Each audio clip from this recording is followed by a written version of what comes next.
श्री गौ माता सेवा ट्रस्ट भारत द्वारा महानगर मुरादाबाद के ग्राम खदाना निकट शिव मंदिर में गौशाला का संचालन किया जा रहा है। यहां पर सभी गाय निराश्रित हैं, जिनकी देखभाल श्री गौ माता सेवा ट्रस्ट से जुड़े पदाधिकारी एवं कार्यकर्ता पूरी निष्ठा के साथ कर रहे हैं। यह ट्रस्ट विगत कई वर्षों से लगातार निष्काम भाव से उन सभी निराश्रित गौ माता की सेवा कर रहे हैं जिनको बूढ़ी हो जाने के बाद सड़कों पर छोड़ दिया जाता है, तथा यह ट्रस्ट उन सभी गौ माता की भी पूरी तरह से सेवा करते हैं जो किसी हादसे का शिकार हो जाती हैं। श्री गौ माता सेवा ट्रस्ट भारत के तत्वाधान में विगत 6 वर्षों की भांति इस 7वें वर्ष भी 7 दिवसीय श्रीमद् भागवत कथा महोत्सव एवं भंडारे का आयोजन 29 सितंबर से 7 अक्टूबर 2023 तक बड़ी ही धूमधाम के साथ लाइन पर प्रकाश नगर चौराहा स्थित साईं सेलिब्रेशन में प्रतिदिन अपराह्न 2 बजे से सायं 3 बजे तक आयोजित की जाएगी, जिसकी जानकारी श्री गौ माता सेवा ट्रस्ट भारत के संस्थापक सचिन सक्सेना द्वारा 7 दिवसीय श्रीमद् भागवत कथा एवं भंडारे के आयोजन की जानकारी देने के साथ ही श्री गौ माता सेवा ट्रस्ट भारत से जुड़कर गौ माता की सेवा कर धर्म लाभ अर्जित करने के लिए विनम्र निवेदन करते हुए कहा गया।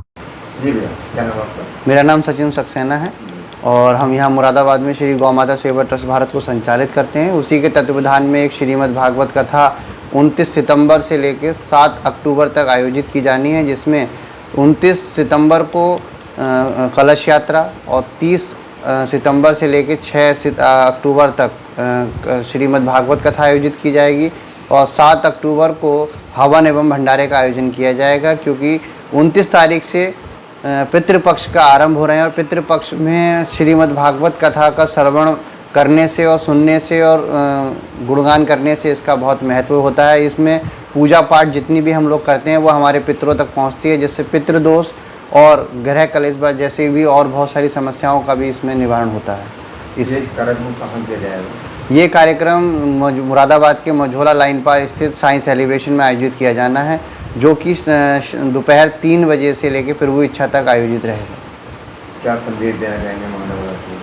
इसमें मेरा सभी से यही संदेश है कि आप इस कथा में अधिक से अधिक संख्या में आइए, श्रीमद् भागवत कथा का श्रवण कीजिए और जो भी हम अपने पितरों के लिए भगवान के लिए कर सकते हैं उतना हमें करना चाहिए। ऐसी कथाओं में बढ़ चढ़कर हिस्सा लेना चाहिए। आपके आसपास कहीं भी कोई धार्मिक आयोजन हो रहा है तो उसमें अपनी उपस्थिति ज़रूर जतानी चाहिए, जिससे सनातन और कार्यक्रम कराने वालों को हौसला अफजाई होता रहता है। महाराज जी कहाँ से आ रहे हैं?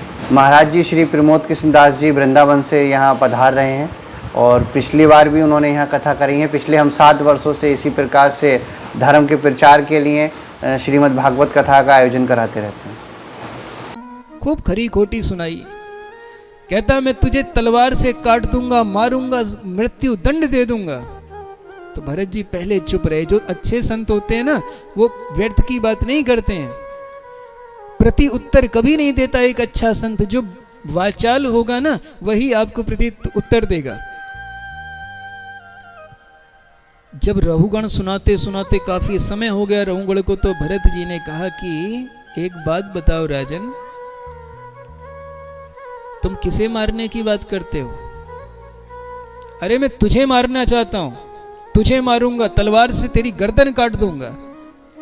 भरत जी कहते हैं जरा ये बताओ कि मुझे मारोगे कि मेरे शरीर को मारोगे?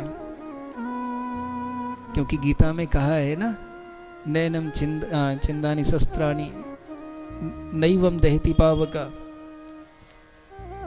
इस आत्मा को कोई जला नहीं सकता, मार नहीं सकता, कोई इसको दबा नहीं सकता, कोई इसको छेद नहीं सकता, कोई काट नहीं सकता।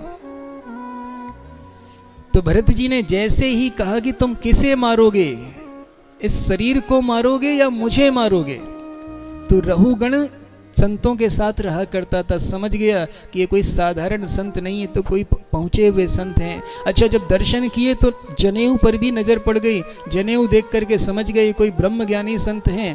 पालकी से उतरा और चरणों में गिर पड़ा कि प्रभु क्षमा करें, मुझसे भूल हुई, लेकिन आप मुझ पर कृपा करके मेरे एक प्रश्न का उत्तर दे दीजिए। राहुगण बहुत शर्मिंदा हुआ, कहता एक प्रश्न का उत्तर दे दीजिए कि आपने कहा कि मुझे मारोगे तो मुझे फर्क नहीं पड़ेगा क्योंकि तुम मुझे मार नहीं सकते। आपने भी कभी विचार किया कि लोग कहते हैं आत्मा को काट नहीं सकते, आत्मा को कष्ट नहीं दे सकते। अगर आत्मा इस शरीर के अंदर वास करती है तो जब इस शरीर को कष्ट होगा तो आत्मा को कष्ट नहीं होगा क्या? तो जड़ भरत जी ने बड़ा सुंदर उत्तर दिया है।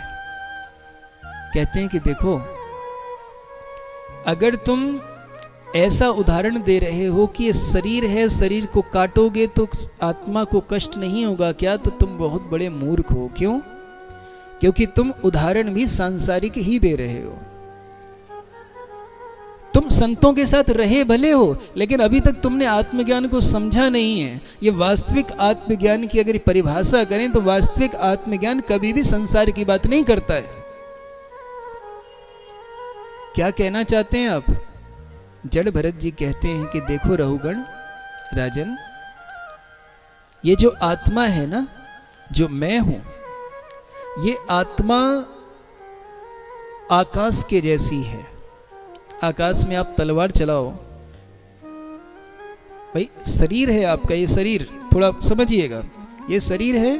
इस शरीर को आप किसी दूसरे के शरीर को स्पर्श करेंगे तो महसूस होगा ना, आप छू सकते हैं इसे।